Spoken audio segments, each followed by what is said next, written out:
කොච්චර skin care කළත් skin care ඔයාව කෙයාර් කරන්නේ නැද්ද? නැත්නම් කොච්චර ඩයට් කළත් බර අඩු කරගන්න අමාරුද? ඒ කියන්නේ ඔයාගේ ඇඟේ කෝටිසෝල් මට්ටම ගොඩක් වැඩි වෙන්න පුළුවන්. ඉතින් අද අපි කතා කරමු ඔයාගේ හැම ඉන්ද්‍රියකටම බලපාන මේ විශේෂ හෝමෝනය ගැන. කෝටිසෝල් කියන්නේ අපේ වකුගඩු වලට උඩින් තියෙන පුංචි ග්‍රන්ථි දෙකකින් හැදෙන හෝමෝනයක්. ගොඩක් අය හිතන්නේ මේක ස්ට්‍රෙස් එකට විතරක් තියෙන හෝමෝනයක් කියලා. හැබැයි මේක අපේ ඇඟේ සීනි මට්ටම පාලනය කරනවා, ඉන්ෆ්ලමේෂන් අඩු කරනවා, බ්ලඩ් ප්‍රෙෂර් කන්ට්‍රෝල් කරනවා, ඒ වගේම අපිව උදේට ඇහැරවන්නෙත් මේ හෝමෝනයයි.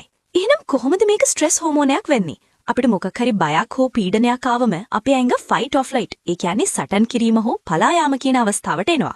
එතකොට කෝටිසෝල් මට්ටම ඉහළ යනවා. එතකොට අපි අක්මාවෙන් වැඩිපුර සීනි නිපදවනවා අපේ ඇඟට එකපාරටම ශක්තිය දෙන්න.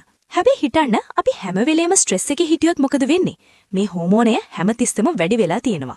මේක ස්ත්‍රී පුරුෂ භේදයකින් තොරව ඕනෑම කෙනෙක්ට වෙන්න පුළුවන්. හැබැයි සමීක්ෂණ වලින් පෙනී යනවා කාන්තාවන් මේකට ගොදුරු වීමේ ප්‍රවණතාවය වැඩි කියලා.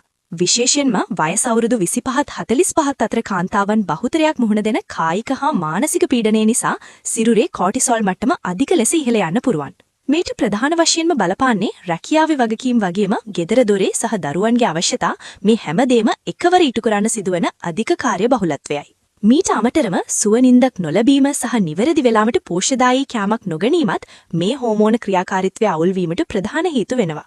අධික ලෙස වෙහෙස වී වැඩ කිරීම සහ තරංගකාරී ජීවන රටාව නිසා පිරිමින්ගේ කෝටිසෝල් මට්ටමද ඉහළ යා හැකියි. ඔයාගේ ඇඟේ කෝටිසෝල් මට්ටම දිගින් දිගටම ඉහළ යනවා නම් ඒක මුලින්ම පෙන්눔 කරන්නේ ඔයාගේ පෙනුමෙන්.